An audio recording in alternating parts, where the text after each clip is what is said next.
দু একটি জিজ্ঞাসা জবাব দিয়ে আমরা শেষ করব। প্রশ্ন হচ্ছে, ওমর, ওসমান ও আলী রাদিয়াল্লাহু আনহুদের হত্যার ইতিহাস জানতে চাই।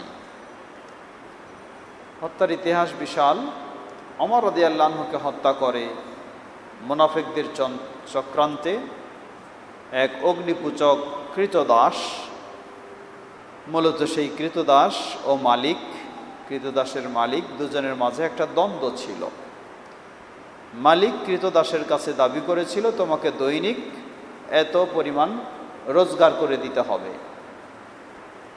কৃতদাস সেটি দিতে অস্বীকৃতি জ্ঞাপন করেছিল। ওমর রাদিয়াল্লাহু আনহুর কাছে ফয়সালা চাইলে ওমর রাদিয়াল্লাহু আনহু দেখলেন যে একজন দিনমজুর বা একজন দিনে কাজ করে এই পরিমাণ সে রোজগার করতে পারে, এটি স্বাভাবিক কঠিন বিষয় নয়। তাই মালিকের পক্ষে রায় দিলেন। রায়টা গেল কৃতদাসের বিপক্ষে। এটাই ছিল তার একটা ক্ষোভ, এবং মুনাফিকদের উৎসাহ পেয়ে তখন সে ওমর রাদিয়াল্লাহু আনহুকে হত্যার চিন্তা করে।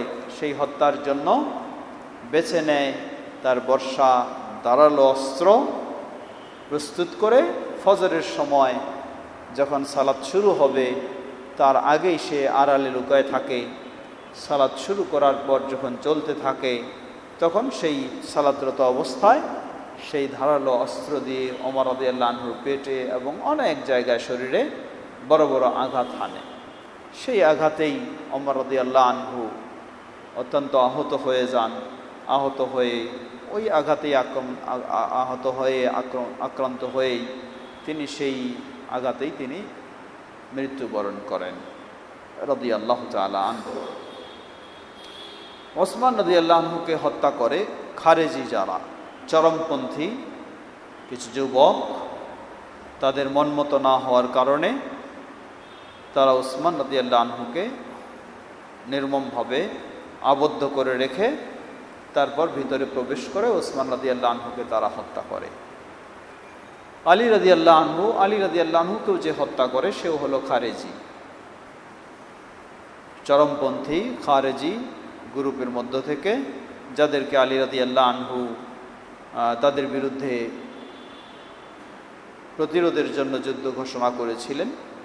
তাদের মধ্য থেকেই একজন আলী রাদিয়াল্লাহু আনহুকে হত্যা করে। একজন মানুষ দুই মানুষের মাঝে সমঝোতা করে দেবে। সমঝোতা করা খুব সহজ কাজ নয়।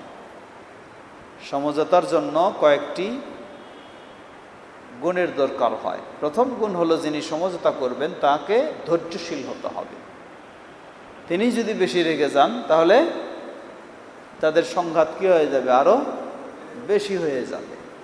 তাই যিনি সমঝোতা করবেন তার প্রথম গুণ হলো তাকে সবচেয়ে ধৈর্যশীল হতে হবে। দ্বিতীয় গুণ হলো তাকে কিছু চতুর হতে হবে। কিভাবে দুজনের মাঝে মিলিয়ে দিবে সেই কৌশল, সেই চতুরতা তার মাঝে থাকতে হবে। তৃতীয়, ইসলাম আরেকটি অধিকার দিয়েছে।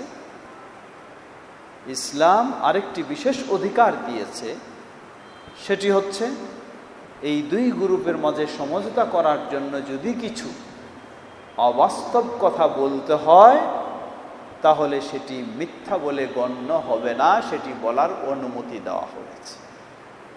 অবাস্তব কথা, অবাস্তব মানে কি বলে? অবাস্তব হলো যা বাস্তবে নয়। সেটা কেমন? দুজন মানুষের ঝগড়া হয়েছে, একজন আরেকজনের দেখতে পারে না, একজন আরেকজনের কথা শুনতে পারে না, অথচ ইসলামে এটা নিষিদ্ধ।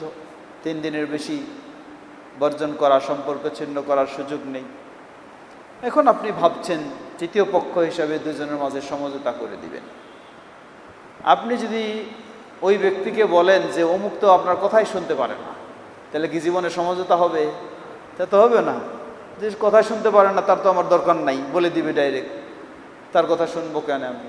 তে একই ওই ব্যক্তিকেও যদি বলেন যে সে তো আপনার প্রতি খুব রাগ হয়ে আছে, তাহলে বলছে রাগ হয়ে আছে তার কি দরকার, আমার ডাইরেক্ট বলে দিবে।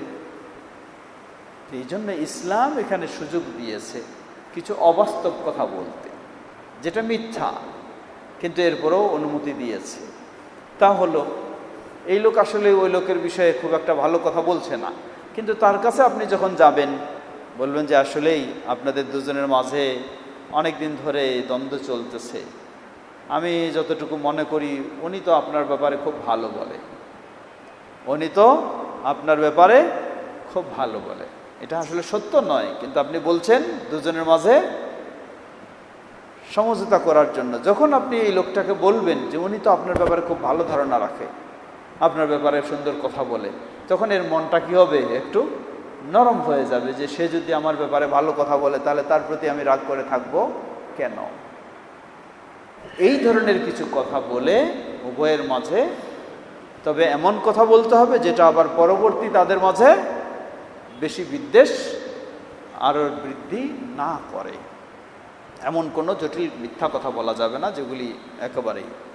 তাই অধ্যায় নিয়ে এসেছেন ইমাম বুখারী রাহিমাহুল্লাহ, বাবুন লাইসাল কাযিবুল্লাযী ইউসলিহু বাইনান নাস, যে ব্যক্তি দুজনের মাঝে সমঝোতা করে, এই সমঝোতা করতে গিয়ে যদি কিছু অবাস্তব কথা বলে থাকে তাহলে তাকে মিথ্যাবাদী বলা হবে না, সে মিথ্যাবাদী বলে গণ্য হবে না। যে মিথ্যা হারাম, সেই হারামের মধ্যে সে পড়বে না।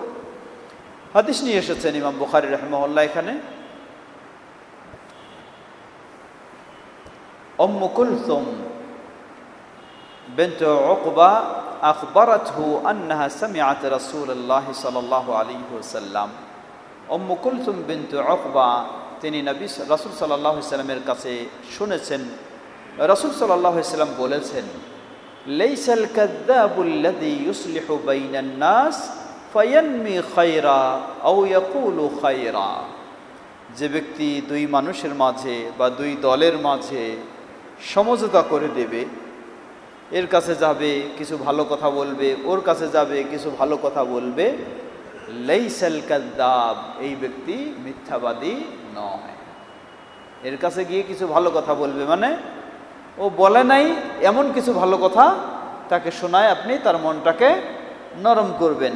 আবার তার কাছে যাবেন, এ বলে নাই এমন কিছু কথা আপনি তার কাছে বলে তার মনটাকে নরম করবেন। আল্লাহ রাসূল সাল্লাল্লাহু আলাইহি ওয়াসাল্লাম বলছেন, লাইসাল কাযাব, এই ব্যক্তি মিথ্যাবাদী নয়। সহিহ মুসলিমের বর্ণনায় এই হাদিস আরেকটু বাড়তি এসেছে, সেখানে বলা হয়েছে যে তিনজন ব্যক্তি বা তিন ক্ষেত্রে মিথ্যা বলা মিথ্যা নয়। তিন ক্ষেত্রে, একটি হচ্ছে ফিল হারবি, যুদ্ধের ক্ষেত্রে, একটি হলো যুদ্ধের ক্ষেত্রে, আরেকটি হলো ফিস সুলহি বাইনান নাস, উভয়ের মাঝে সমঝোতা করার ক্ষেত্রে, আরেকটি হলো বাইনা আজ-জাওজাইন, স্বামী এবং স্ত্রীর মাঝে। হাদিস সহিহ মুসলিমের, স্বামী এবং স্ত্রীর মাঝে। যুদ্ধের ক্ষেত্রে কি, যেমন নবী সাল্লাল্লাহু আলাইহি ওয়াসাল্লাম অনেক সময় সেটি করতেন, তা কি, উদাহরণস্বরূপ আজকের অভিযান প্রেরণ হবে পূর্ব দিকে, নবী সাল্লাল্লাহু আলাইহি ওয়াসাল্লাম জায়গাটার কথা বলতেন না। এই মিথ্যাটা, এটা আবার দুই ধরনের হতে পারে। একটি হলো কিছু চালাকিভাবে কথা বলা। চালাকিভাবে কথা বলা বলতে, ধরে নেন সামনে যাত্রাবাড়িতে আক্রমণ চালানো হবে, যাত্রাবাড়িতে আক্রমণ চালানো হবে, কিন্তু বললেন যে আজকে আক্রমণ হবে ওই পূর্ব দিকে, নাম বললেন না জায়গা, পূর্ব দিকে আক্রমণ। এখন পূর্বের তো সীমার শেষ নাই, পূর্বের তো সীমার শেষ নেই, বর্ডার পর্যন্ত আরও কত দূর পর্যন্ত যাবেন, পূর্ব চলতেই থাকবে। তো এই ধরনের একটা বিষয়, এটাকে মিথ্যা বলা যাবে না।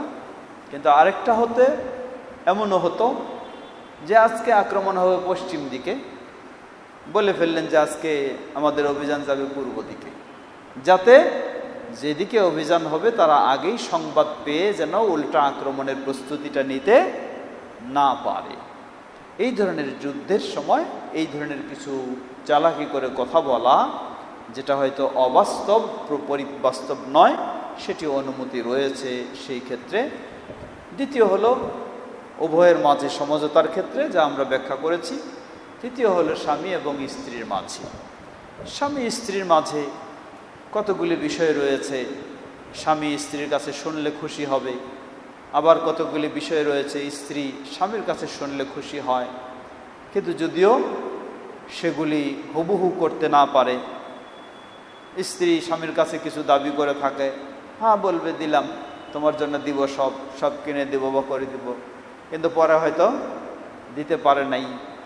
এই ধরনের যদি কিছু বলে, যেগুলি দিয়ে আবার বড় সংঘাত সৃষ্টি না হয়, প্রতিশ্রুতি ওইভাবে নয়, একদম কাগজ কলমে লেখাপড়া নয়। যদি কাগজ কলমে লেখাপড়া হয় তাহলে তো জিনিসটি আরও জটিল হয়ে যাবে, কিন্তু কথার মধ্যে কিছু এই ধরনের হতে পারে উভয়ের মাঝে সমস্যা দূর করার জন্য এবং উভয়ের মাঝে সুসম্পর্ক আরও বৃদ্ধি করার জন্য। ওয়াল্লাহু তাআলা আ'লাম। আজকে আমরা আর দীর্ঘ না করে এখানে শেষ করতে চাই। এতক্ষণ যাবৎ যে বিষয়গুলি আমরা শুনেছি সেগুলি থেকে যেন আমরা উপকৃত হয়ে আমাদের জীবনে কাজে লাগাতে পারি। আল্লাহ আমাদের সবাইকে সে তৌফিক দান করুন।